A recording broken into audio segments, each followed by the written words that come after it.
Assalamualaikum warahmatullahi wabarakatuh. Bagaimana kabarnya kalian semuanya? Saya harapkan tetap dalam keadaan sehat walafiat. Kali ini kita kembali berjumpa dalam pembelajaran PPKN, masih membahas mengenai pembukaan Undang-Undang Dasar Negara Republik Indonesia tahun 1945. Kalau minggu yang lalu kita membahas makna alinea pembukaan Undang-Undang Dasar Negara Republik Indonesia tahun 1945. Kali ini kita akan melanjutkan ke bahasan yang kedua, yaitu tentang pokok-pokok pikiran pembukaan Undang-Undang Dasar Negara Republik Indonesia tahun 1945. Sebelum kita lanjutkan bahasan tentang pokok-pokok pikiran, alangkah baiknya kita mengulang kembali kesimpulan dari pembahasan kita minggu yang lalu, bahwa intinya bahwa pembukaan Undang-Undang Dasar Negara Republik Indonesia tahun 1945 itu terdiri dari 4 alinea. Nah, setiap alinea ini mengandung makna yang berbeda. Nah, dari hasil pembahasan kita kemarin, maka diambil kesimpulan untuk alinea pertama itu mengandung makna pernyataan kemerdekaan sebagai hak segala bangsa. Kalau alinea kedua, maknanya pernyataan kemerdekaan itu sebagai cita-cita bangsa Indonesia untuk mewujudkan bangsa yang merdeka, bersatu, berdaulat, adil, dan makmur. Alinea 3 mengandung makna bahwa kemerdekaan itu merupakan rahmat dan anugerah Tuhan Yang Maha Esa. Kemudian untuk alinea 4 ini mengandung makna pernyataan pemerintah negara Indonesia untuk mencapai tujuan negara yang ada 4 kemarin, yang berdasarkan asas politik kedaulatan rakyat dan dengan bentuk negara Republik Indonesia dan dasar negara Pancasila. Itulah sekilas tentang 4 makna alinea pembukaan UUD Negara Republik Indonesia tahun 1945. Marilah kita melanjutkan bahasan tentang pokok-pokok pikiran pembukaan Undang-Undang Dasar Negara Republik Indonesia tahun 1945. Nah, pokok pikiran itu apa? Pokok pikiran itu kalau kita lihat di kamus itu maksudnya adalah topik atau tema.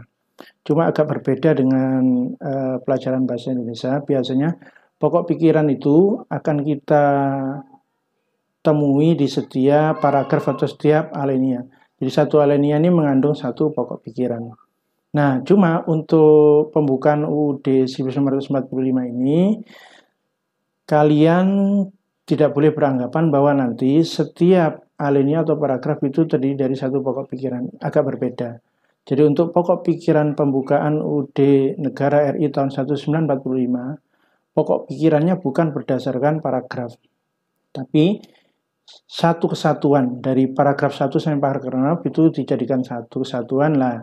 Dari 4 paragraf itu nanti akan didapatkan 4 pokok pikiran. Jadi bukan pokok pikiran paragraf 1, pokok pikiran paragraf 2 sampai pokok pikiran paragraf 4. Walaupun jumlahnya nanti 4, tapi ini tidak ada hubungannya dengan paragraf 1, 2, 3, dan 4. Nah, untuk yang pertama kita bahas adalah apa sih pokok pikiran pembukaan UUD Negara RI tahun 1945. Sebetulnya secara tegas disampaikan bahwa pokok-pokok pikiran pembukaan UUD Negara Republik Indonesia tahun 1945 ini merupakan pancaran nilai-nilai Pancasila. Jadi waktu kita membahas tentang bab pertama dulu, bahwa yang namanya nilai-nilai Pancasila itu ada 5 ya, yaitu nilai ketuhanan, nilai kemanusiaan, nilai persatuan, nilai kerakyatan, dan nilai keadilan. Nah, nilai-nilai dasar itu akhirnya kan menjadi Pancasila itu ya. Nah, sila-sila Pancasila itu harus dijabarkan dalam peraturan yang lainnya. Nah, salah satunya adalah dijabarkan dalam aturan tertinggi di negara kita, yaitu UUD 1945. Nah, pokok pikiran dalam pembukaan UUD 1945 ini bagian dari pancaran nilai-nilai Pancasila. Jadi ini nyambungnya ini Jadi dari nilai-nilai dasar Pancasila ini akan memancar menjadi pokok-pokok pikiran yang ada dalam pembukaan UUD 1945 dan nanti akan dijabarkan lebih lanjut dalam pasal-pasalnya dan selanjutnya akan dijabarkan dalam peraturan-peraturan atau hukum-hukum yang lain di negara kita. Nah, apa hakikat dari pokok-pokok pikiran ini? Jadi pokok-pokok pikiran pembukaan UUD Negara RI tahun 1945 ini menggambarkan suasana kebatinan dari UUD 1945. Serta ini mewujudkan cita-cita hukum yang melandasi hukum dasar negara di negara kita, baik hukum yang tertulis seperti Undang-Undang Dasar maupun hukum dasar yang tidak tertulis seperti konvensi. Nah, pokok pikiran yang ada dalam pembukaan UUD Negara RI tahun 1945 itu ada 4. Apa saja? Yang pertama, sebelum kita lanjutkan, untuk memudahkan kalian menghafal pokok-pokok pikiran yang ada dalam pembukaan, kalian nggak bisa lepaskan ingatanmu pada nilai dasar Pancasila yang saya bilang tadi. Jadi nilai dasar Pancasila itu ada 5. Jadi mulai dari ketuhanan sampai keadilan. Nah, pokok-pokok pikiran nanti agak sama dengan apa yang dinamakan dengan nilai dasar itu. Cuma jumlahnya tidak 5 tapi hanya 4. Nah, apakah dengan demikian salah satu nilai dasarnya itu hilang? Tidak hilang. Tapi nanti salah satu nilai dasar Pancasilanya itu akan digabung menjadi satu pokok pikiran. Jadi untuk singkatnya pokok pikiran itu ada 4. Urutannya yang pertama adalah pokok pikiran persatuan. Yang kedua, pokok pikiran keadilan sosial. Kemudian yang ketiga, pokok pikiran kedaulatan rakyat. Kemudian yang nomor 4 adalah pokok pikiran ketuhanan menurut dasar kemanusiaan. Jadi kalau kita hubungkan dengan sila Pancasila, maka pokok pikiran pertama ini sama dengan sila yang ketiga. Kemudian pokok pikiran yang kedua yaitu keadilan sosial sama dengan sila yang kelima. Kemudian pokok pikiran yang ketiga adalah kedaulatan rakyat, ya sama dengan sila yang keempat. Kemudian pokok pikiran yang keempat, ketuhanan menurut dasar kemanusiaan, ini berarti nyambungnya dengan sila atau nilai-nilai dasar Pancasila di sila 1 dan 2. Jadi kalau dirumus ini berarti pokok-pokok pikiran pembukaan UUD 45 itu yang pertama adalah 3, yang kedua, maksudnya 3 adalah sila 3 ya. Kemudian dari 3 menjadi 5, 4, 1, 2. 3, 5, 4, 1, 2 itu rumusnya. Jadi supaya kalian bisa menghafal pokok pikiran secara urut dari yang pertama sampai yang nomor 4. Jadi 3, 5, 4, dan 1, 2. 1, 2 ini gabung jadi satu pokok pikiran. Nah, semoga kalian lebih mudah untuk menghafal pokok-pokok pikiran ini, baru nanti bisa memahami lebih jelas. Kita masuk ke pokok pikiran pertama. Jadi saya bilang tadi pokok pikiran pertama adalah pokok pikiran persatuan. Apa maksudnya? Jadi pokok pikiran persatuan ini maksudnya negara melindungi segenap bangsa Indonesia dan seluruh tumpah darah Indonesia dengan berdasar atas persatuan. Jadi pokok pikiran ini menegaskan bahwa dalam pembukaan Undang-Undang Dasar Negara Republik Indonesia ini diterima aliran yang dinamakan aliran negara persatuan. Aliran negara persatuan ini maksudnya antara lain, 1, negara ini wajib melindungi segenap bangsa dan seluruh wilayah Indonesia. Jadi yang dilindungi ini semua bangsa Indonesia, semua wilayah Indonesia. Ini maksud dari pokok pikiran persatuan. Selain itu, konsekuensi dari pokok pikiran pertama ini, negara wajib mengatasi segala macam golongan dan paham individualis. Jadi supaya perbedaan golongan, perbedaan agama, perbedaan suku, perbedaan kepentingan itu supaya diatasi negara tidak menjadi hal yang menimbulkan perpecahan. Ini tugasnya negara, yang nanti negara ini punya organ namanya pemerintah. Jadi pemerintah inilah yang akan melaksanakan tugas untuk mengatasi segala macam perbedaan paham dan lain-lain tadi. Kemudian pokok pikiran pertama pokok pikiran persatuan ini juga mengandung penjelasan bahwa penyelenggara negara, termasuk setiap warga negara, ini wajib hukumnya untuk mengutamakan kepentingan yang lebih tinggi, yaitu kepentingan negara di atas kepentingan golongan atau individu. Jadi kepentingan yang lebih besar itu yang harus diutamakan. Itu penjelasan dari pokok pikiran yang pertama. Kita masuk ke pokok pikiran yang kedua, yaitu pokok pikiran keadilan sosial. Maksudnya bahwa negara hendak mewujudkan keadilan sosial bagi seluruh rakyat Indonesia. Penjelasan singkat dari pokok pikiran keadilan sosial ini maksudnya bahwa pokok pikiran ini menempatkan suatu tujuan atau cita-cita yang ingin dicapai dalam pembukaan UUD Negara RI tahun 1945 dan merupakan sebab dari tujuan.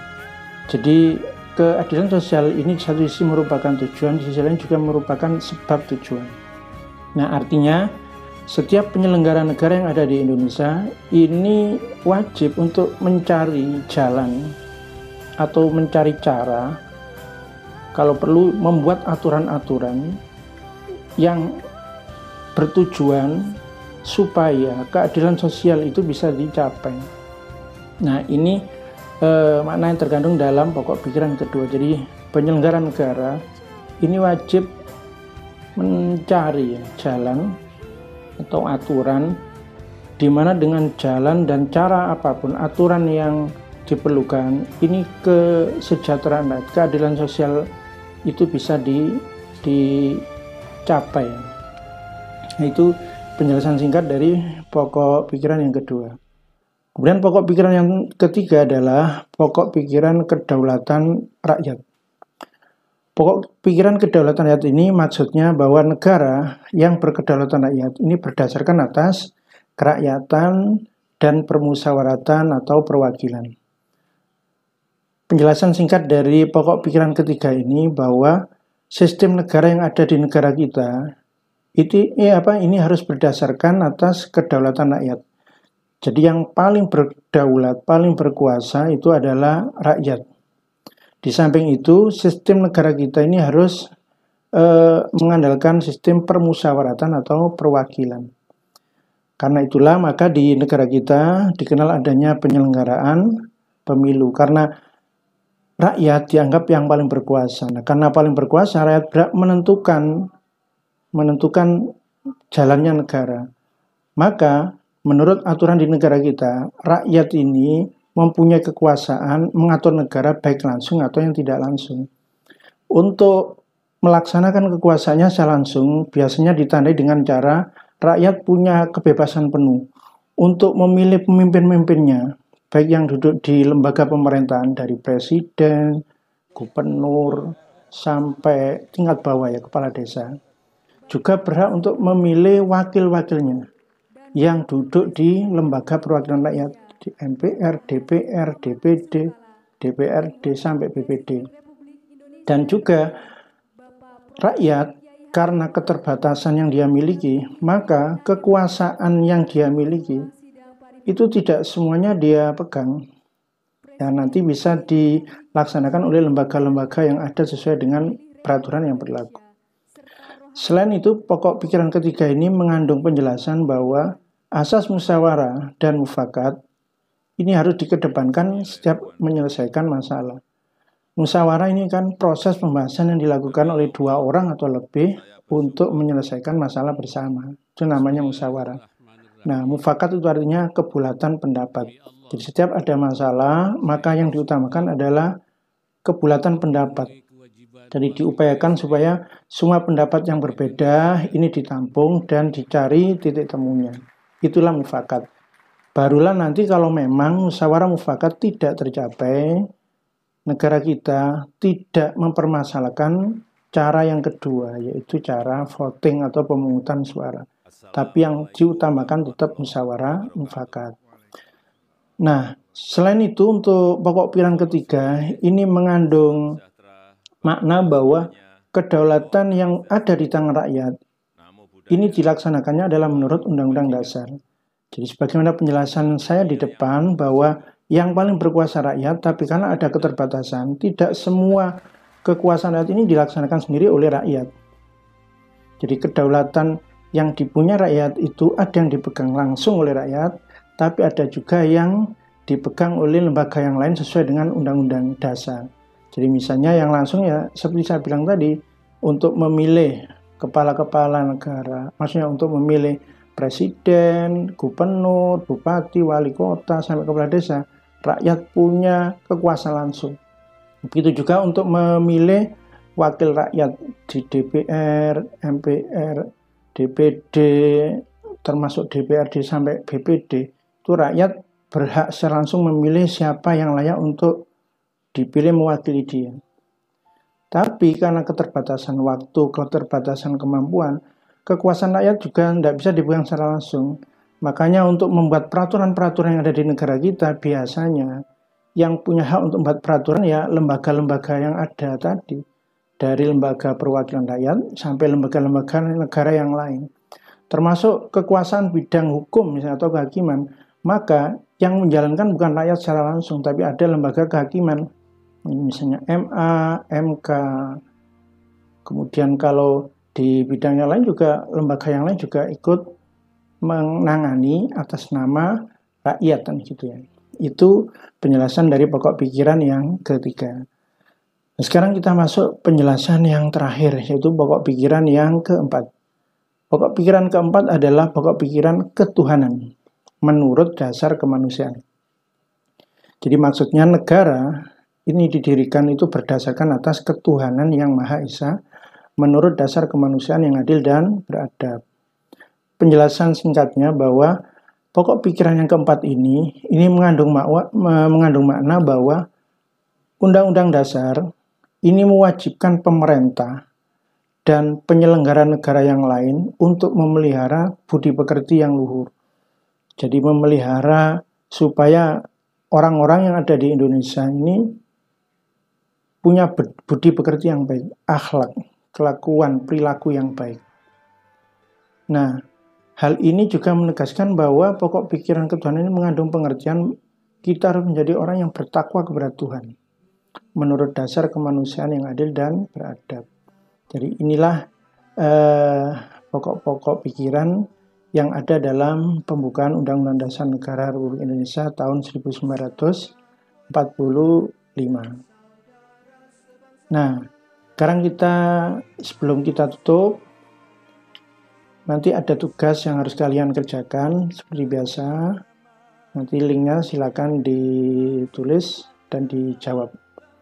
Nah, itulah gambaran pokok-pokok pikiran yang ada dalam pembukaan Undang-Undang Dasar Negara Republik Indonesia tahun 1945. Jadi ingat-ingat, pokok pikiran itu ada 4, tidak ada hubungannya dengan alenia. Jadi walaupun jumlahnya 4 bukan berarti pokok pikiran ini setiap alenia satu pokok pikiran, tidak ada hubungannya ya. Nah, untuk urut-urutannya pokok pikirannya tadi saya bilang kita ingat-ingat sila Pancasila ya. Sila 1, 2, 3, 4, 5. Pokok pikiran juga sama. Jadi pokok pikiran pertama adalah kayak sila 3. Jadi pokok pikiran persatuan.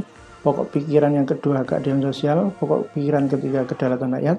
Pokok pikiran keempat ketuhanan menurut dasar kemanusiaan. Jadi rumusnya 3, 5, 4, 1, 2. Nah, semoga penjelasan sederhana saya ini bisa bermanfaat. Kurang lebihnya saya mohon maaf. Assalamualaikum warahmatullahi wabarakatuh.